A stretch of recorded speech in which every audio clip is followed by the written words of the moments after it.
Et voici, chers amis, une petite capsule de Dan Gibson depuis son site nabatea.net que je vous encourage à aller voir si vous êtes anglophone.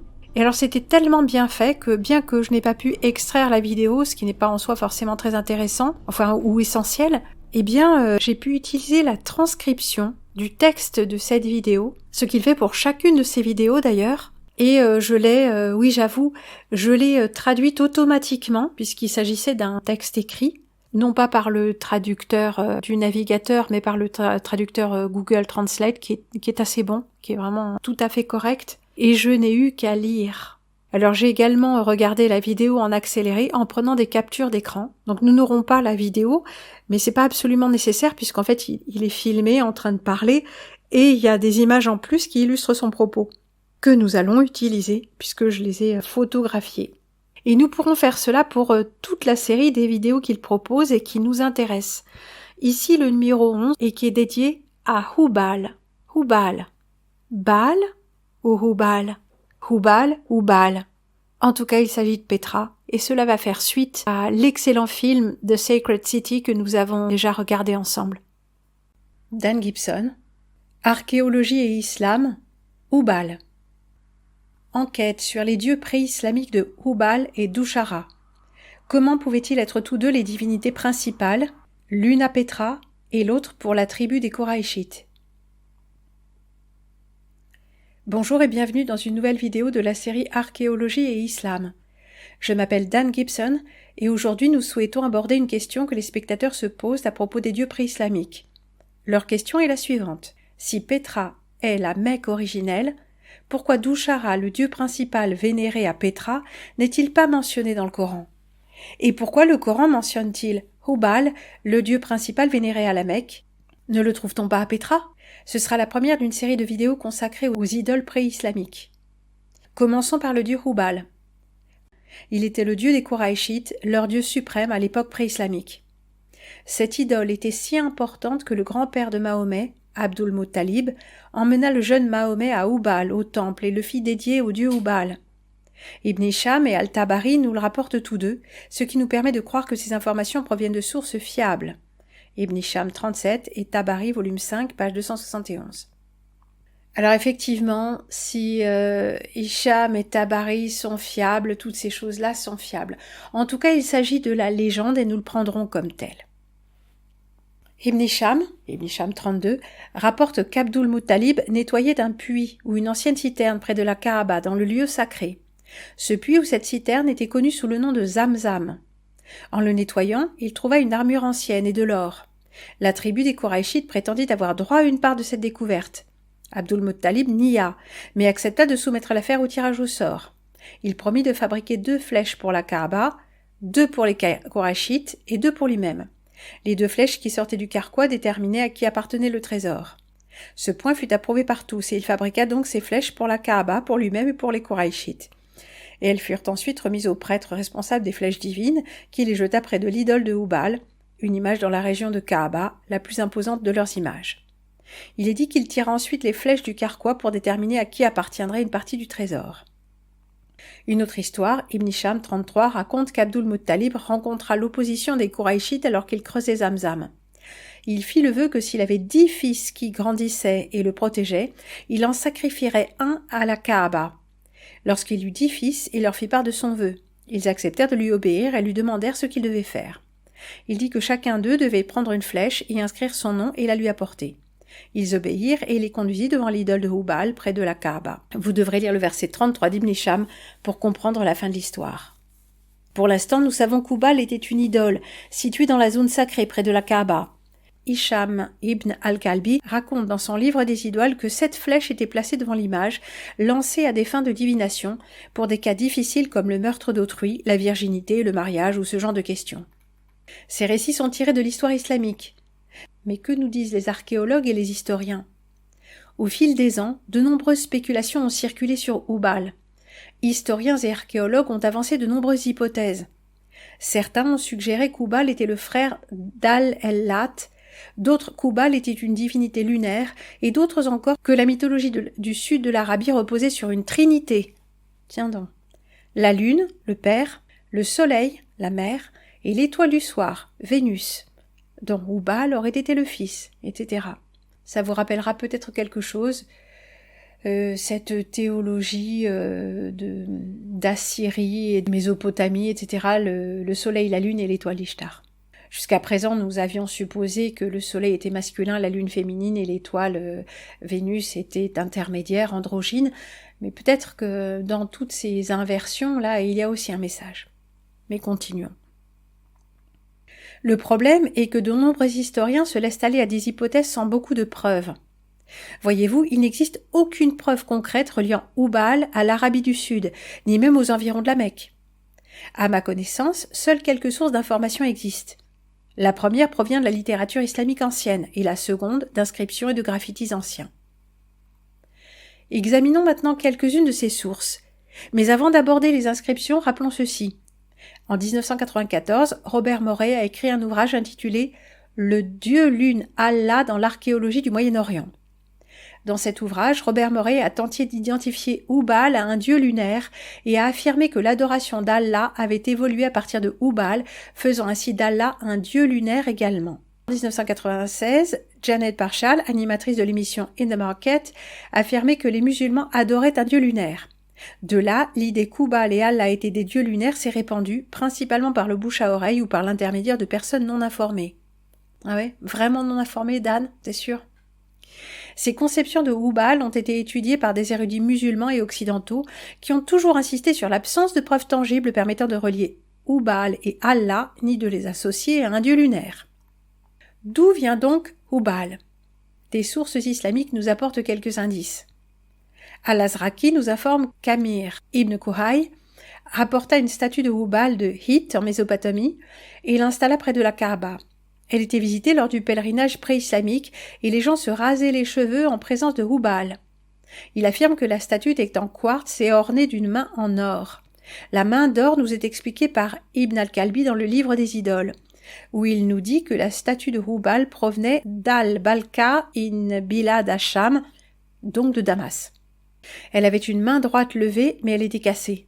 Les Arabes ont réparé la main droite avec une main d'or. C'est un point important et nous y reviendrons dans un instant.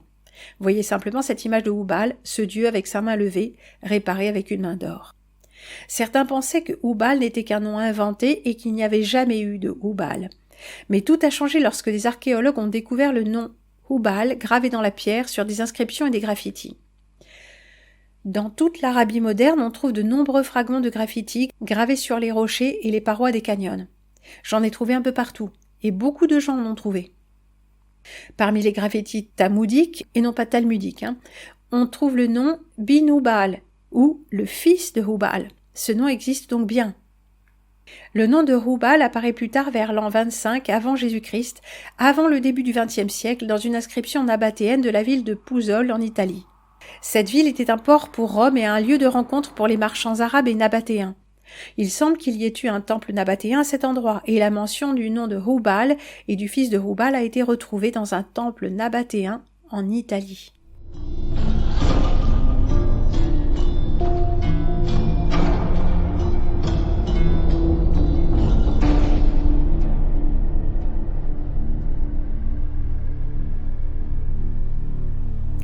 Le lieu le plus important où Hubal est mentionné figure sur une inscription funéraire, celle de l'ancienne cité nabatéenne de Medaïn Saleh.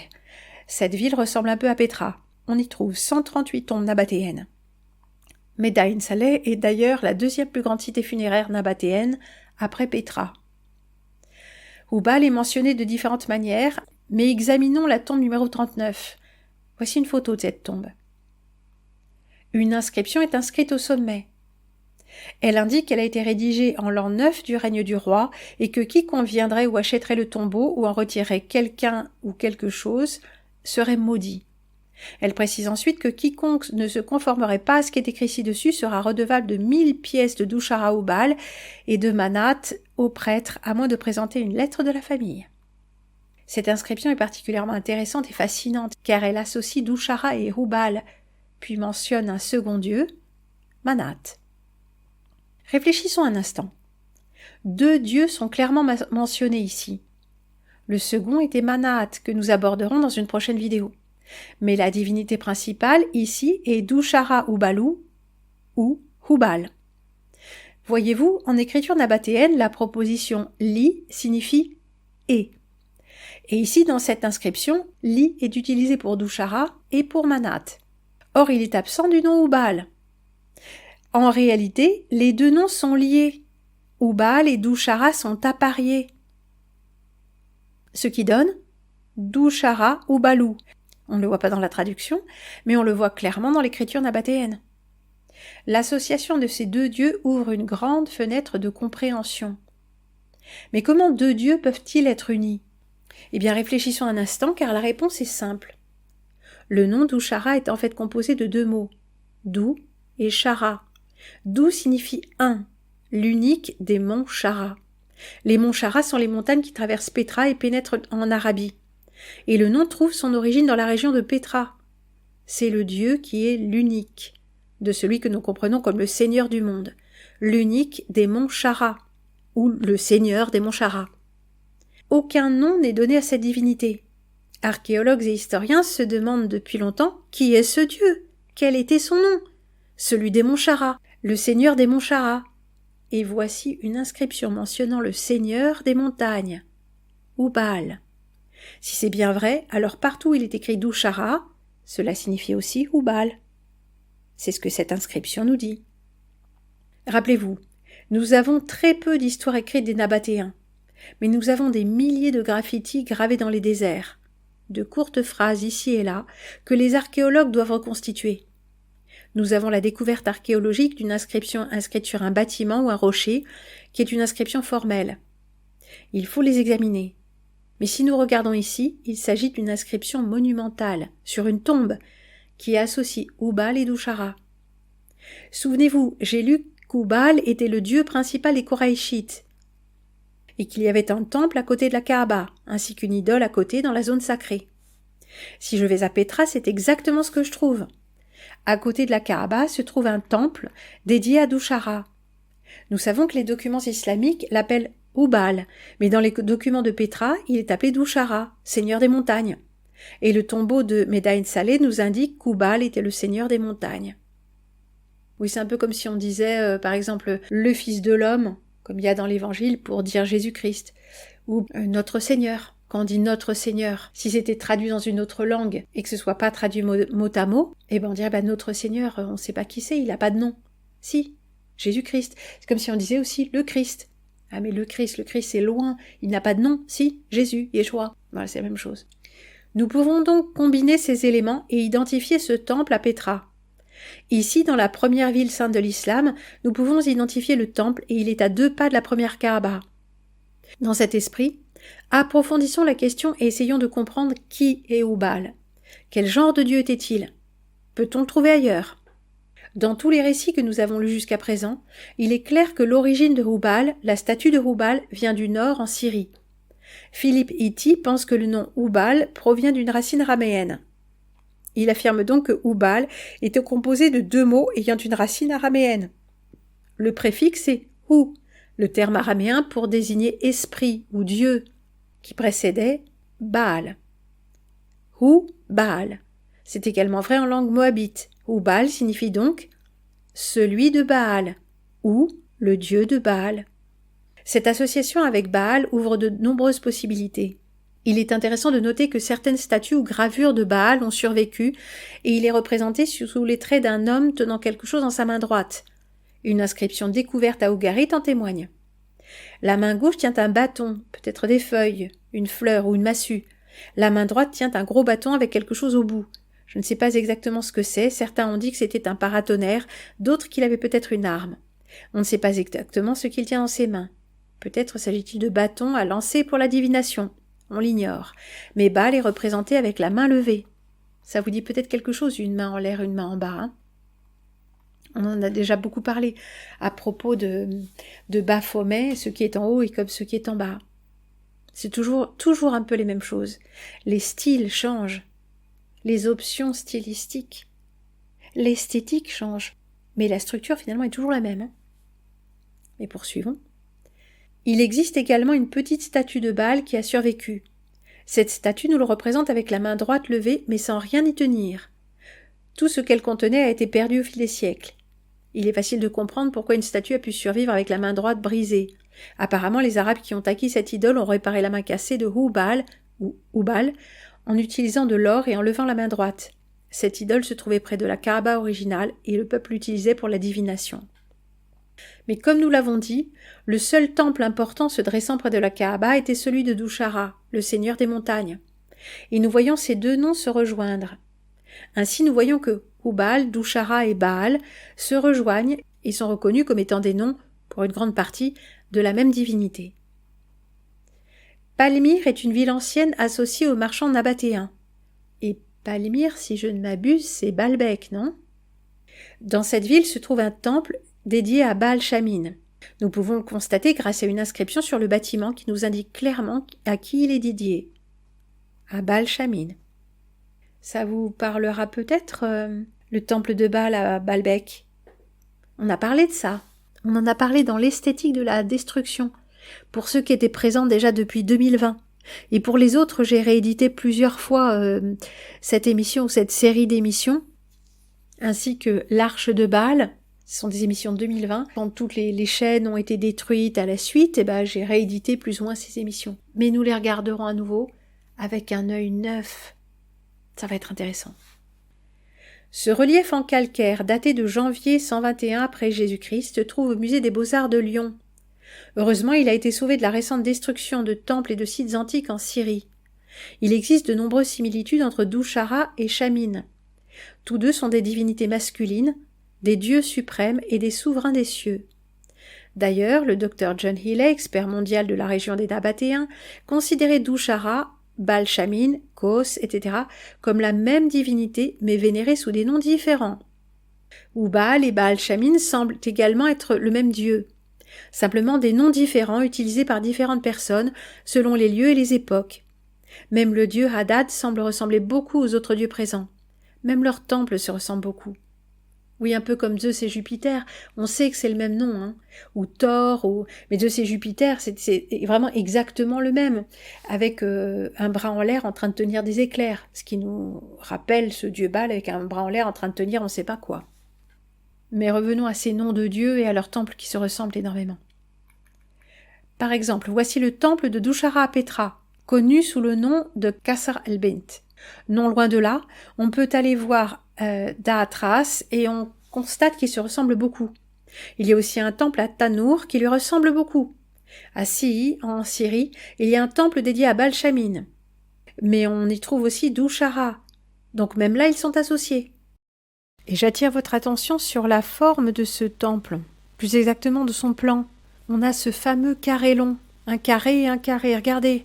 Le théâtrone, ça ferait penser à la cour des gentils ou à la cour intérieure. Non, peut-être la première serait la cour des femmes, la cour intérieure, je ne sais pas. Et ça, le carré du temple de Baal Shamin. Mais pourquoi pas le temple de Salomon? Regardez, l'intérieur avec ses 4 colonnes, ça fait penser au Saint des Saints. Le carré du Saint des Saints. Eh bien, le temple de Salomon, le temple de Jérusalem. Un carré long, ou plus ou moins, en tout cas qui contient plusieurs carrés, à la suite. Un carré long, c'est la longueur qui fait 2 fois la largeur. Hein. Donc c'est un rectangle, mais ça s'appelle un carré long. Donc tous ces temples-là, monothéistes, polythéistes, juifs, mosaïques, c'est quand même très très étrange. Ce sont les églises qui vont vraiment se démarquer de ça. Mais sinon, tous ces temples, ce sont les mêmes. À Petra, une inscription indique que Baal Shamin est le dieu des rois nabatéens. Elle mentionne de nombreux rois et leurs familles. Baal Shamin? On pensait que Dushara était pour le roi. Comment Baal Shamin peut-il être le seigneur du roi? Parce que le temple principal de Petra est dédié à Dushara. Et si l'on se rend au tombeau de Turkmaniye, on voit qu'il est écrit que le dieu du roi est Dushara. C'est très clair. Donc une fois de plus, Baal Shamin et Dushara sont tous deux attestés dans la même ville comme étant les divinités principales. Ceci est confirmé par un texte de Haenesh Shelaleh où Baal Shamin et Dushara sont tous deux décrits comme les seigneurs du roi. Nous avons donc ici 2 noms pour le même dieu. Qu'avons-nous appris? Le dieu Baal Sharma apparaît principalement dans les inscriptions du nord de la Syrie. Cependant, on nous raconte aussi qu'à un certain moment, un Arabe apporta l'idole de Hubal de Syrie jusqu'à la ville sainte et qu'elle devint un piège pour les Koraïchites, à tel point qu'elle fut placée juste à côté de la Kaaba. Le grand-père de Mahomet, Abdul Muttalib, utilisait cette idole lorsqu'il avait besoin de savoir. On lançait des flèches pour la divination. Nous savons qu'Abdul Muttalib a dédié le prophète Mahomet à cette idole alors qu'il était encore enfant. Et lorsque nous allons à Pétra, nous découvrons qu'il y a bel et bien un temple juste à côté de la Kaaba. C'est un temple dédié à Douchara, le seigneur des montagnes. Ce nom nous est inconnu, mais l'inscription de Medaïn Sali nous apprend qu'il s'agit du dieu Hubal. Hubal et Baal Shamin, tous ces noms ont la même signification, le seigneur des montagnes. Et il apparaît dans les monts Chara et tout au long du versant. Si nous relions Hubal et l'ancien culte de Baal dans l'extrême nord, nous découvrons des choses intéressantes. Le christianisme avait triomphé de l'Empire romain. Il l'avait vaincu par la paix plutôt que par la guerre. Ainsi, à Rome, le culte des idoles avait pris fin. Mais en Arabie, les anciens dieux subsistaient. Les Koraïchites étaient prisonniers du culte des idoles jusqu'à l'arrivée de Mahomet et d'autres prêchant l'unicité de Dieu. Bon, c'est pas tout à fait vrai, parce qu'à cette époque-là, il y avait effectivement des idolâtres, et il y avait également des chrétiens, et donc ce qu'on a vu, des chrétiens non trinitariens. Donc non, c'est pas vrai qu'ils étaient tous polythéistes et idolâtres. Ça, c'est pas tout à fait vrai. L'histoire, c'est jamais comme ça s'écrit jamais à coups de hache. Mais continuons. Pour conclure, permettez-moi de faire une brève observation. Combien d'historiens ont abordé le culte des idoles ? En raison du peu de preuves dont nous disposons, nous nous limitons à des graffitis et à quelques inscriptions sur des temples ou des tombes. Il est devenu courant pour ceux qui étudient l'histoire depuis Ibn al-Kalbi et son livre des idoles jusqu'à nos jours, d'identifier des dizaines, voire des centaines de dieux. Il souligne donc qu'à Sihi, il semble y avoir un temple dédié à Baal Shamin juste à côté d'un temple dédié à Douchara. Il ne peut s'agir des mêmes dieux, car leurs temples sont différents. Ils affirment plutôt que chaque temple avait un dieu différent. Oui, c'est une conclusion qui peut paraître hâtive, parce que par exemple à Moulins, il y a 2 églises cathédrales. Il y a une Notre-Dame et une église à Saint-Pierre. Mais Notre-Dame et Saint-Pierre, c'est le culte catholique. C'est le culte à Jésus-Christ, à la Vierge, mais tout ça, ce sont des associations. Et oui, des associations. Jésus-Christ étant le Fils de Dieu. Donc ce sont les mêmes églises, c'est pas des dieux différents. Vous voyez comment on peut vite faire des contresens comme ça, hein, quand la culture ambiante est perdue. Bref. Mais lorsqu'ils arrivent à Pétra, ils peinent à identifier 3 églises côte à côte. Ils les appellent l'église bleue, l'église rouge, etc. Ils ne suggèrent pas que les chrétiens adoraient plusieurs dieux. Ils acceptent volontiers l'existence de points de vue, de pratiques, d'enseignements et de modes de culte différents qui ont donné naissance à différents types d'églises. Tiens, oui, c'est ce que je voulais dire. Enfin, même pas, d'ailleurs, mais... Je pense que l'on peut en dire autant du monde païen. Même si l'on trouve plusieurs temples dans la même zone, chacun dédié à un dieu au nom à consonances différentes, cela ne signifie pas que les gens de l'époque les considéraient comme des dieux totalement différents. Un Romain peut l'appeler Zeus, tandis qu'un Apathéen l'appellerait Douchara. Nombre de noms de dieux sont descriptifs. Imaginez maintenant que quelqu'un vous dise que les chrétiens adorent différents dieux, que dans une église ils adorent le dieu amour, dans une autre le dieu grâce et dans un autre le dieu baptême. Des noms différents sur un même bâtiment ne signifient pas nécessairement des dieux différents. Je pense que le même principe s'applique aux païens. Il y avait évidemment plusieurs divinités différentes, mais nous ne comprenons toujours pas suffisamment les religions païennes de l'Arabie pré-islamique pour nous permettre de faire des déclarations audacieuses. Mais je crois que nous pouvons identifier Hubal et son temple, et il se trouve exactement là où il devrait être, juste à côté de la Kaaba, à Pétra.